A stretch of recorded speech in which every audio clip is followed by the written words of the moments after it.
It just is huge. Welcome. Good evening, everyone. I'm Tom Leahy, and I'm here with, Candace Suarez. and we represent a company called Optimum Ed. We are higher education advisors located here in Richmond. We do operate nationally, so we have students across the country that we work with, and we have placed students internationally. If, that's appropriate for the student. What we want to do tonight is to kind of show you not so much why we're here, because I think we all understand the complexities of college and higher education and the landmines that are involved in that journey that young people take. But I want to show you what we bring to Richmond Christian in terms of the tools and the advice and coaching that we provide. So with that, I guess we're going to get started. So I'm going to have to share my screen. Yeah, because we're doing a.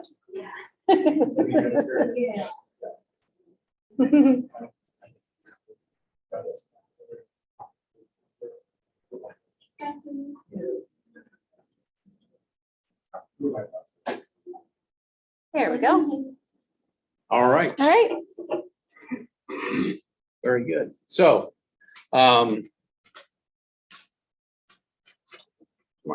Face it at that. yeah. Oh, that's right. I'm not gonna- can't teach an old dog new tricks. So when we talk about college, there's a lot of questions. There's a lot of, misinformation out there. And, we end up a lot of times with good intentions, making the wrong decisions, either, in terms of the school, in terms of academics, in terms of the financing. And so often the young person finds themselves on campus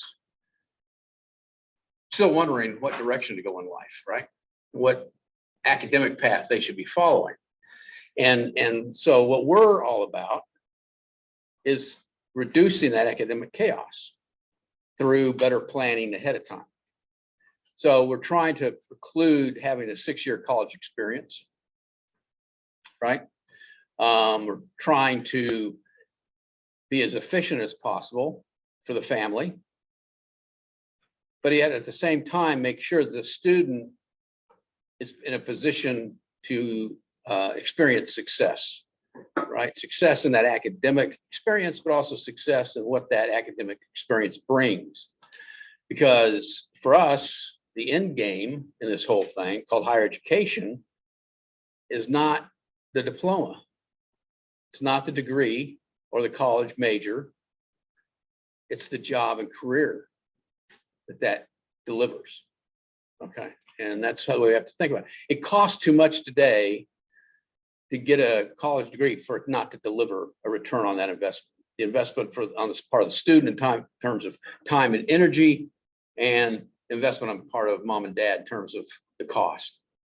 And the student may be part of that too when we talk about student loans and all the other ways of paying for it. But anyway, point is, let's do a better job up front of determining what we should be when we grow up, right? And if we can do that, the rest is planning backwards, right? I want to be this. Well, what education and training do I need to secure to get there? And then where do I find that education and training, right? And that starts college search process, right? I mean, we know what college majors we need available. So obviously we want schools that deliver those college majors, right?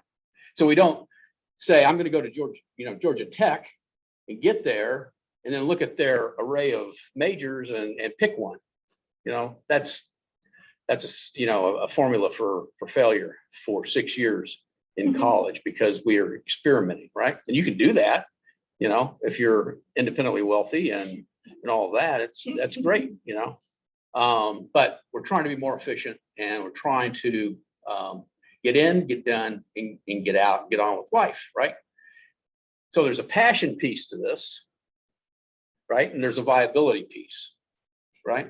We want to find something that makes sense to the student, but is also on the other end of education going to provide a job that's going to have a salary, it's going to have longevity, it's going to be viable, right? Because when, as parents, and students too, when you come home from college, right, you want to come home to visit as a guest, not as a tenant, right? And I think most parents, have that expectation as well. So that's what this is all about. So first thing we do is, and I talk a lot, don't I? It's okay.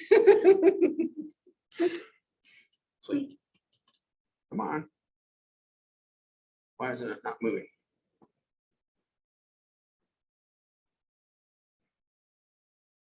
Is it just? I'll stand back here. I'll hit it.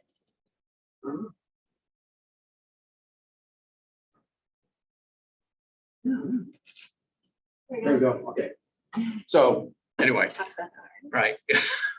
So really the challenge today is not getting into college. I mean, any high school student at pretty much any level can get into a college. That's not the challenge. The challenge is getting out in 4 years with a marketable degree, with minimal debt, and the potential to see a return on that investment in less than 20 years. In fact, there are colleges in this country where the college graduate, after 20 years, is not caught up with their high school counterpart in terms of earnings. After you factor in cost of education, what they were able to get hired at, and all of that. So it's really important to think of this as a practical journey, right? We have to look at it as a business transaction, right? Not taking anything away from education and the value of education, but we've got to think of this as a practical exercise. Everybody agree? Show of hands. Rah, rah. Okay. All right.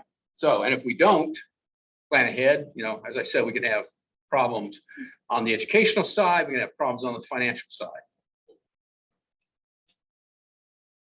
So we need to really shift how we look at the process, and it's the process.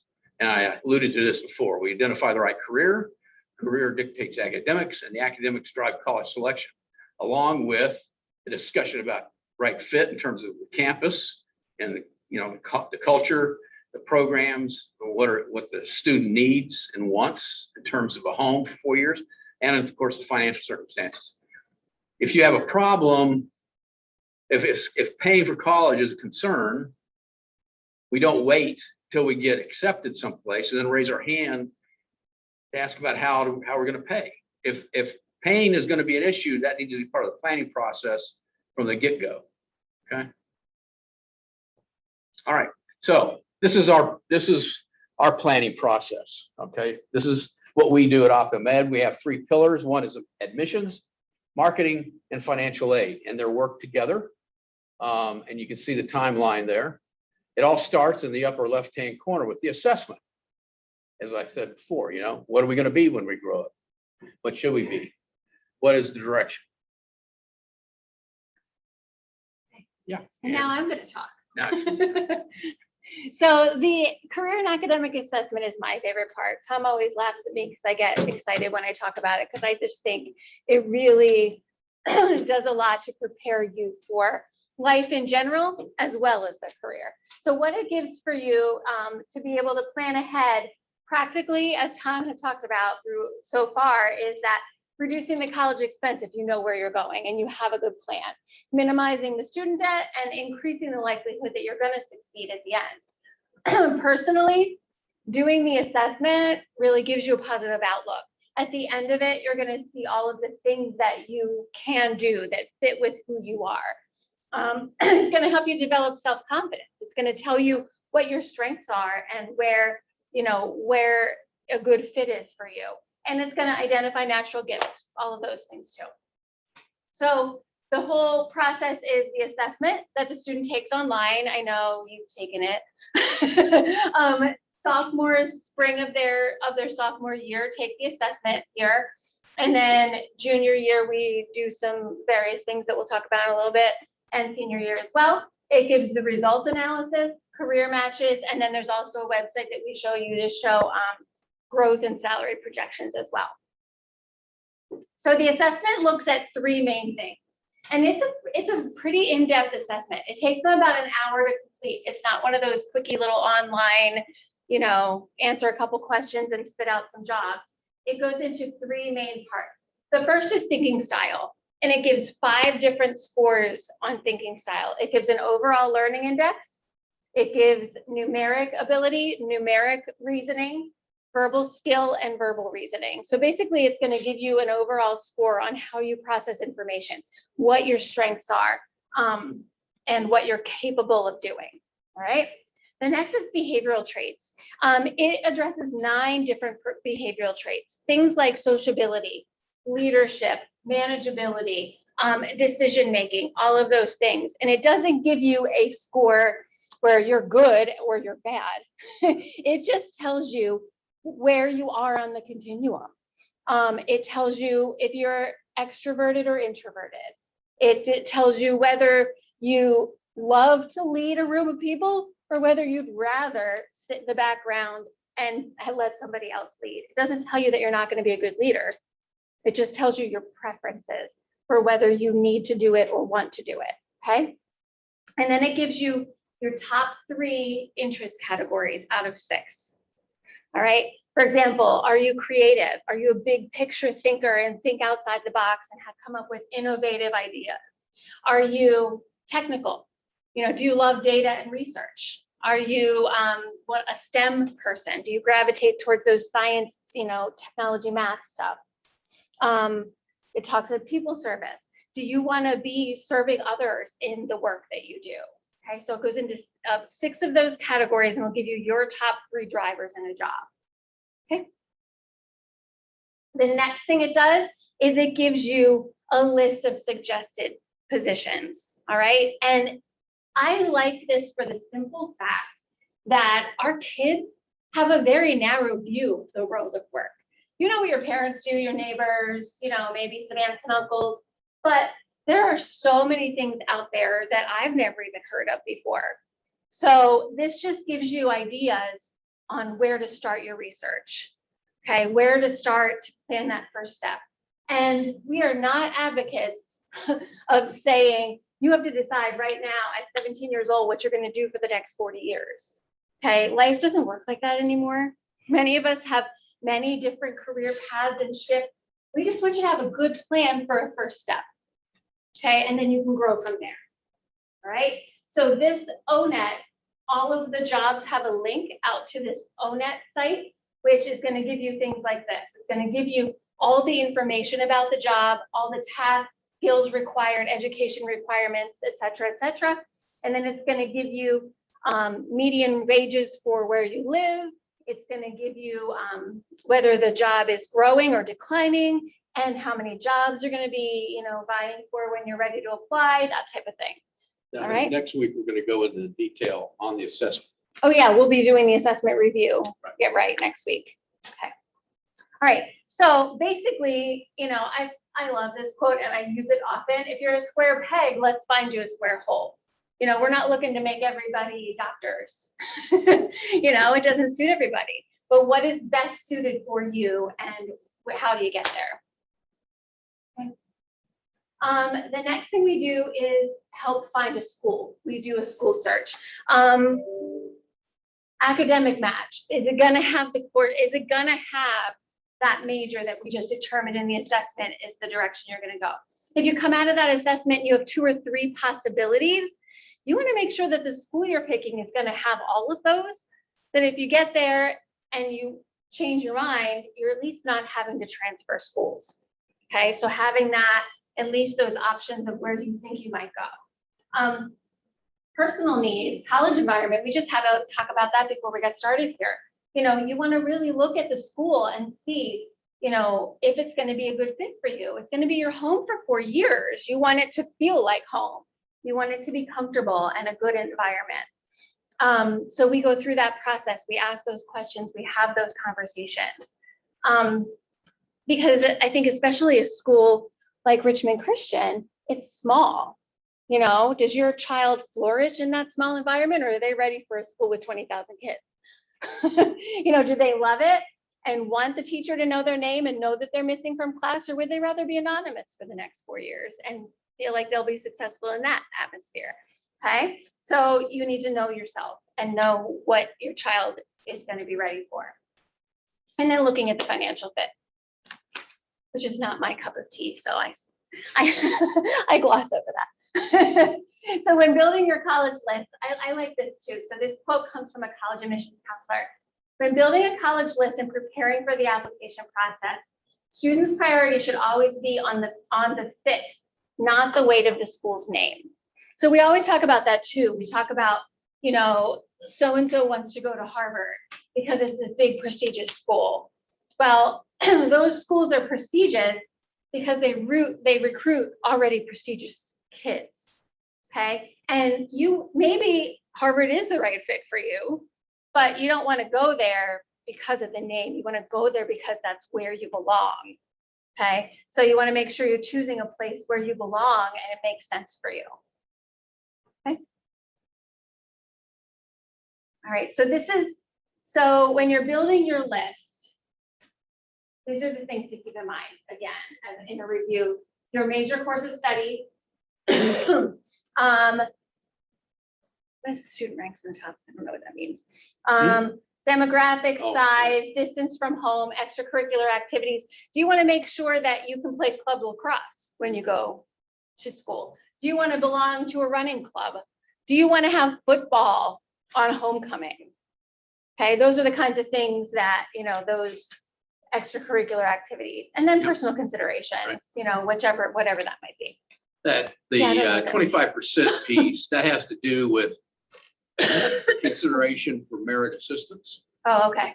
Okay, and this is also something to keep in mind when we talk about best fit school, because if paying is important, you don't want to shoehorn your child into some school academically because they're not going to get any assistance, right? We want to write the right school based on the circumstances of the student, academically, the family financially.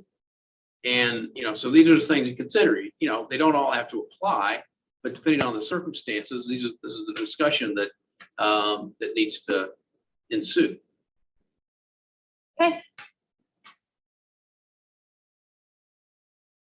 All right, you want to talk about test options? Sure. Okay. Oh, yeah. So these are all old dates. I know that's the reason the slides there is just to set up the conversation about standardized testing.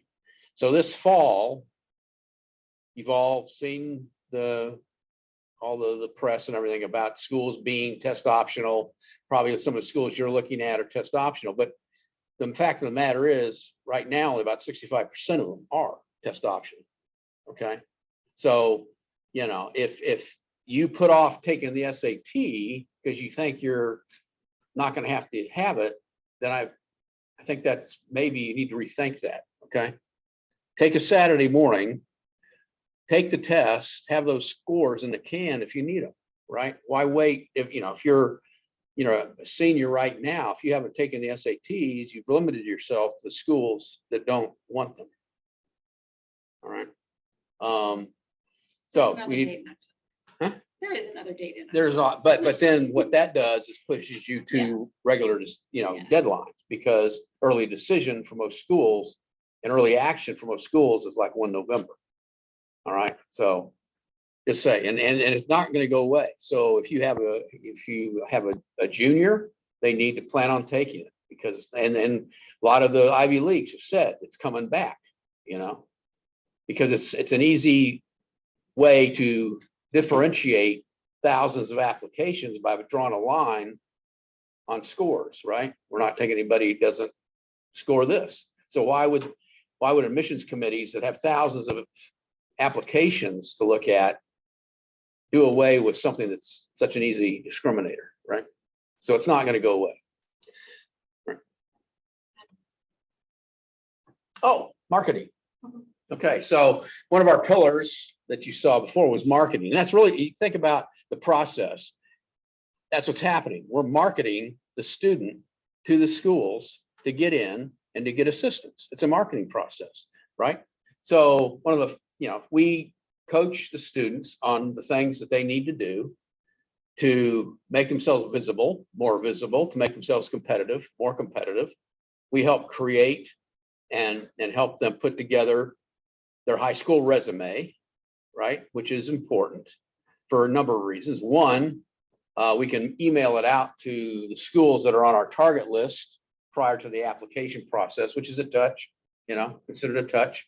You can take it when you go to visit and drop a copy at the admissions office. You also have to have this information for the applications, right? This is the activity stuff that goes in that portion of the application. So it has to be collected anyway. So going through this exercise allows us to be more efficient when we sit down with the applications to fill those out. All right. And that's very important this fall. That's why that slide is up there, because again, those schools that aren't taking SAT scores, they're leaning on other parts of the application. Activities is going to be one of those. It's going to be looked at hard. The essay is going to be looked at hard. Probably they're going to take a closer look at letters of recommendation and that sort of thing, since they don't have the scores. So for seniors that are applying this fall, there's things that need to be done in a much more robust way. Let me put it that way, right? Because those scores are not there. We'll help with that. So the essay, that's part of what we talk about as well. And we talk to them about what the essay is and what it represents in terms of the piece of the application. And again, this is not a research paper. It's not a book report. This is a creative process, right? And we will share, examples of essays with the students when we coach them. This is my other favorite part too, is the essay. Yeah. Telling a story. I love reading. I love reading the college essays. Yeah. I think I've had some that have made me cry, some that made me laugh out loud. And I think that that's the idea, is to find a story that's going to connect with your reader and make them remember it. I've read a couple that maybe say, go back to 8th grade. But then some of them sound like research papers. Yeah. And some of them sound like sales documents where you're trying to sell them on you and tell them how great you are. This is not the place to do that. This is a place to tell them about your character, who you are, tell a story or an anecdote that illustrates who you are. So we can help with that too. And we'll be in with seniors through the fall a couple times to kind of help them with that process. Yeah. Okay. Very good. So this is the application. There's 4 parts to the application. It's not just one piece of paper. It's not just the common app, but there's parts to it that you need to understand. First is the academic piece, right? There's a transcript that shows the rigor of the curriculum, the performance academically of the student, and test scores if they're appropriate. Okay, the academic piece. There's a high school resume, which we just talked about, which is all those things that the student did outside of class, something that he or she can demonstrate passion for, commitment to. The example I always use is an Eagle Boy Scout or a Gold Girl Scout. That shows longevity and it shows commitment for something. But it could be sports, it could be community service, doesn't matter. But that's the picture we're trying to paint. Letters of recommendation, though, shows the admissions committee what professionals think of you as a student, right? How they see you as an individual, as a citizen, that sort of thing. So you need to think about that when you're selecting the teacher that you want to ask, because we want more, he's a good student and he got an A in my class. That's not what we're after. We're after someone who's going to biographically describe their, understanding of who you are, your character, your value, and that sort of thing. A deeper dive, right? They know how good a student you are because they got the transcript, right? And the essay, which we just talked about, right? Those are the parts of the application. And so we will talk and coach the students through these parts of the process. And there's 3 platforms. the most common is the common application. Then there's universal and the coalition as well. So in our platform that the students are on, when we list the schools there that they're looking at, it shows what platform the school is using. We're going to show you the platform here in just a second. And then finally, just to really touch on paying for college, it's very infrequently that the payment all comes from one source, like a full scholarship, or mom and dad have put enough money away in a 529 plan that it all comes out of that. Most students, on average, look to various places for that money to cover the cost. So, start thinking about pieces of that puzzle when it comes to paying. So there's two types of aid. Just real quick, there's merit aid. Obviously, that's driven by the quality of the student and the programs that the school has in terms of scholarships. And then there's need-based, and that's based on income and assets of the parents and the student. And those two come together in an offer letter after you're accepted to that school. They will send you an offer letter saying, this is what we can offer you in terms of assistance.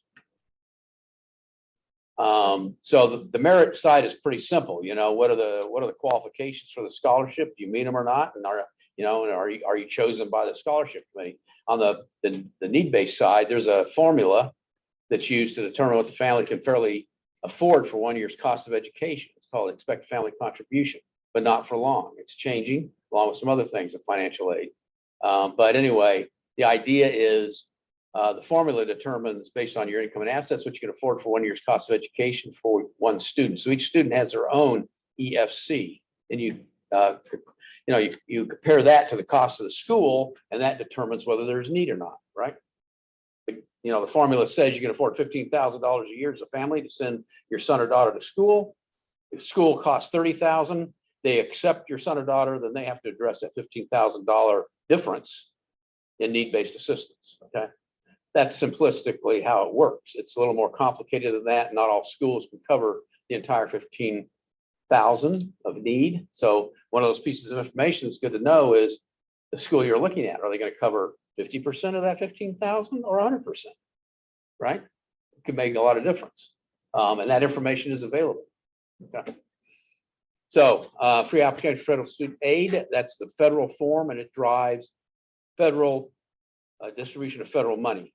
Okay. And states use it as well. CSS profile, all schools use the free application for federal student aid. Every school uses it, and you need to fill it out. Let me go back to that real quick. You need to fill it out whether you think you're going to have need or not, because through the FAFSA process, the school certifies that the student is enrolled at least half time, and that's what needs to happen in order for them to qualify if you want to use or lean on any federal state loans.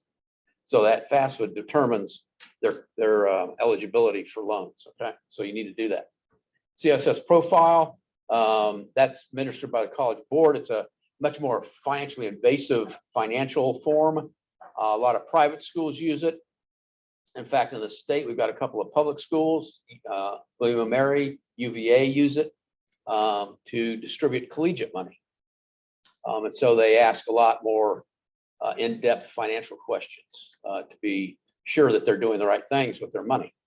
And also remember that if you have a senior come 1 October, you can file those forms based on 2 years old tax information and current asset value. Okay. Changes are coming to financial aid very quickly. So with the 2023-2024 FAFSA, you're going to be income protection allowance will increase, which is good. But right now, if you have 2 in school at the same time, that magic EFC number is basically cut in half, right? Well, that's going away.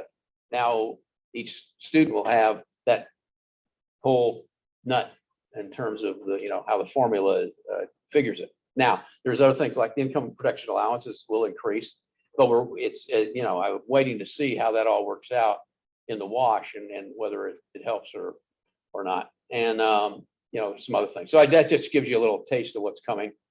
But we can talk more about that. And, you know, if you need help at the end of the line and we know where we're going and we know how assistance we're receiving, if you need help trying to figure out how the family's going to pay your fair share, I'll be happy to sit down and discuss that with you. I am a registered investment advisor. I maintain those credentials so that folks know when I talk to them about financial aid, they know I do that from a position of fiduciary responsibility. And I have that experience to advise them correctly. So, and if we do our work well, you might be able to keep your kidney. All right. So let's take a look at the admissions management platform. No, you just, you didn't. Oh, there it is. Bring it in. If we're on the. If we're on the. Doesn't look like it. May have to finagle this. Just gonna do this and then. Oh, yeah, okay, stop that's fine. sharing. Yeah, you need to go to. That's the students. I need to get out. I need to go. We're going to show you our platform that the students are on starting their junior year. So, and that is the place where we call it like a project management kind of tool. They'll have their list of colleges that they're looking at. We'll show you all the cool things that those college things can show you. It's just a good place to organize the whole process, and they have access to that. We show them how to use it when we're in the classroom and talking to them, and it's really cool because then they can choose their admission dates, when they'd like to apply, and then it lines up all of the dates for them, the deadlines, the essay requirements, all of that. All right, so if we share screen, then we should be on a roll here. Here. All right. So this is It didn't what switch up students there. use when they log in. It didn't switch up there. It didn't switch up. It switched on here. Weird. Weird, yeah.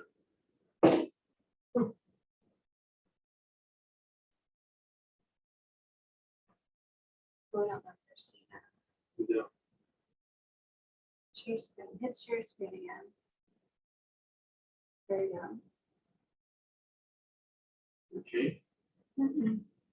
You might need to click and drag it. I don't know if I was having that trouble today teaching. And like two screens you have, kind of clicking and dragging it over. I don't know. Hmm. You can come show us. I had asked you to show me. Yeah, it's like, oh, Let me try this. Let me get rid of the PowerPoint. That's part of the help.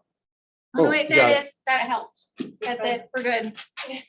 Well, Do you want me to sit here and navigate? Or are you gonna do that? you want to navigate? Sure. Sure. Okay. Okay. So this is what it looks like. Yeah. So this is Jack.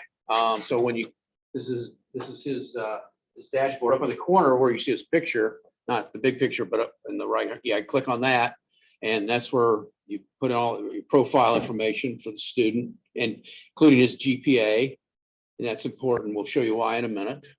Also, under that button up there, top with the picture is a keychain. That's where you keep you login credentials for other sites that you are using, like College Board, the Common App, and that sort of thing. And it can be also shared with the advisor, so that if Candace can't sleep at 2 a.m, she can go in and check on somebody's Common App without bothering the student. And also you can connect your phone to this platform up in that same drop down. Yep. Manage notification. You can connect to your phone, and I guess that's it. Change password. Yeah. So that's that. So over on the side there, see where the testing tab is. Testing. Yeah. So this is where you put your SAT and ACT information. Okay. So it's important to have that information as well.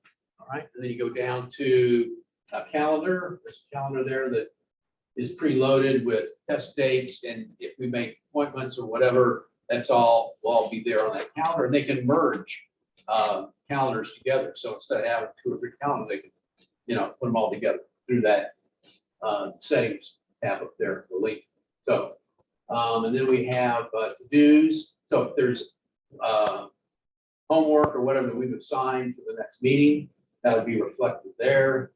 And then, have a list, the email play, just chronological list of the emails, traffic. And then under files, we have preloaded a lot of information. Go on down to asset of the current academic assessment. See, so that their reports will be there too, right? So they don't have to worry about keeping all the paper. So their assessment reports are right there, along with other informational documents that we've preloaded. And the student can upload documents to this site, and we have our site, so we can share information back and forth, and it's private, it's secure. Okay, and then we've got let's see, where are colleges, I guess. Colleges. All right, so there's a list of colleges down there. Yeah, see on the side. So there's a side for the advisor to suggest colleges, and then there's the students list, and you see how the icon there next to the school, that's the Common App icon. And see the one down here, that's C, that means they use the Common App Coalition. The blue, the coding on the side, the color coding, that's us, where we determine based upon a couple of factors whether how competitive the student is to get into those schools, right? So if you click on school, the University of Alabama, yeah.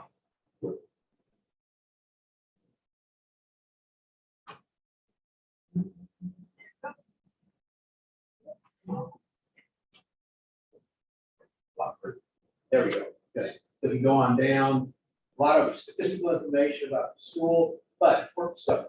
Yeah, so GPA is the GPA 3.9, and the average for the freshman class at school is 3.71. Great way to compare. And then you go on down. Oh, and on the side there it is. They're testing. The green is Jack. The purple is the performance 50% percentile performance of the school. So visually, you can see very quickly how competitive the student is, based on its overall. Okay, so I think that's pretty powerful. Then at the top up there, you've got notes. If you visit a school or you've been looking at it, you want to make notes about your experience, put it there so you don't forget. Programs, that's where all your college majors are for the school. You don't have to, go bouncing around to websites and stuff. It's all right there. So at a touch of a button, and then we've got the FIS guide, which is a narrative explanation of culture and history of the school. That combined with under the research tab, there's at the bottom there is a lot of schools have virtual tours. So if you can't visit, those 2 tools right there can give you a really pretty good idea about the school to make decisions about whether you want to apply or not. Okay. And then we've got essays, for application purposes, the essays that the school requires are listed there in terms of, and it actually tells you what the prompts are and all of that. So it's a way for us to manage, all the writing requirements in one place as well. If you go over to applications, so we can set it up so we know what things we need to apply, and we start marking them off as they're done. Right? Okay. And then let's see, what are we missing? Oh, okay. I guess that's it, right? Oh, go back to the college tab all the way. Where is it? Yeah. Colleges at the top of the list. Yeah, see where it says Jack, we can create spreadsheets. So the schools, we can do side-by-side comparisons of the schools on our list for any number of data points. Okay, so, and if a data point doesn't exist, we can create it. So if it's important for the student to be able to play club badminton when they're in college, that's just a deal breaker, right? So we can go in and we can create a data point so he can see based on schools he's looking at, which ones have club badminton, that sort of thing. Okay, all right. And that can be, changed and massaged and all that, but the advisor has to do that. The student can't do that on his side. He has to request that through the advisor. All right, let's see, I guess, let's go back to the files. And we talk about paying for, let's say, access to scholarships. So through our partnership with, should be a download down there. Open that up at the bottom. Yeah. And then, click on that with the control button down, I think, yeah. And then it should come up the top up there.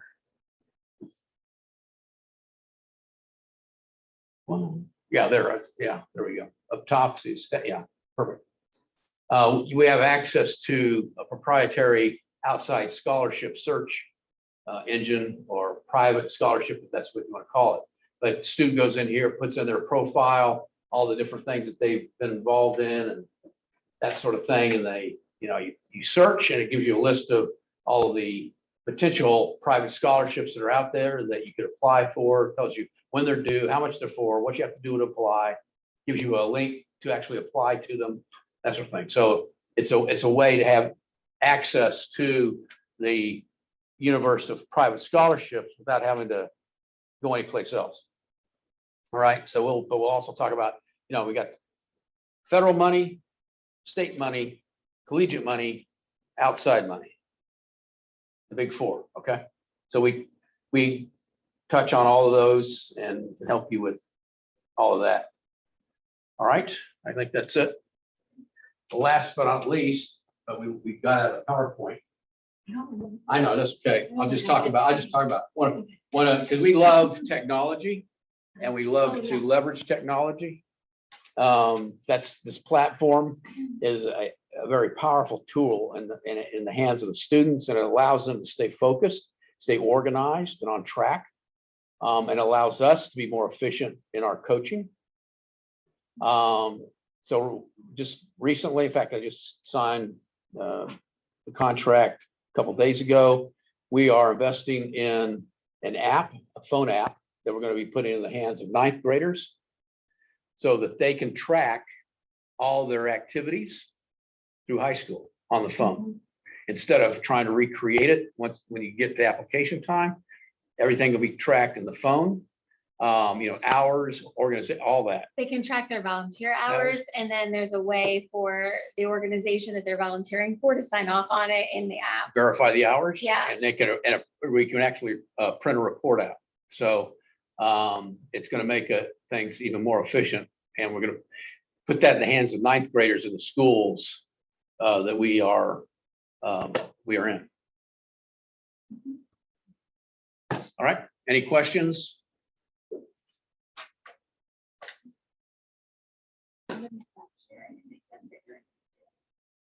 I have a question. Yes. Is there any way that our son D. Shorter can retake the assessment test? What? Yeah. What grade is he in? He's in 12th grade. And he hasn't taken it? He missed the opportunity at the beginning of the year. Oh, he was online last year. Is that what you said? He missed the opportunity to take the assessment test. Oh yeah, he can still take it. Sure. How do you sign up for that? We just need his name and email address, and we can. We'll take care of it. What's the name? Shorter. Appreciate it. Thank you. Yeah. Can a student retake the assessment? It wouldn't help to retake it. Yeah. They should just build off what they've already. Yes, because even if they take it, like my son took it as an 8th grader, and he won't ever need to take it again. Because it would be the same deliverables, personality, all of that kind of stuff would be similar if you took it Yeah. at 40. So. Well, it yeah, wouldn't be you the know, same. I mean, you might get a little smarter. Right, vocabulary might Like, increase. Your that kind of personality may thing. shift a little bit, not enough to bring in new jobs or take Mhm. old, jobs that are on the list out. Because there's so many things involved in creating that profile. Well, and I always think the personality thing too, like if you're an introvert, you can learn to be social, but you're still an introvert by nature. You know what I mean? So it those kinds of things are who you are. You just have to So, decompress at the end of You the have to day. decompress at the end of the day, yes. I'm not one of those people. All right. Any So other questions? our information is readily available if you want to reach out. If you need to speak to us individually, be happy to do that. Our purpose here is to make every student successful and happy, and that's different for every student. There's no cookie cutter stuff here. It's all, it's all customized and based on the students and who they are and the family. All right. So with that, we will, I guess we'll call it evening. Stop the recording.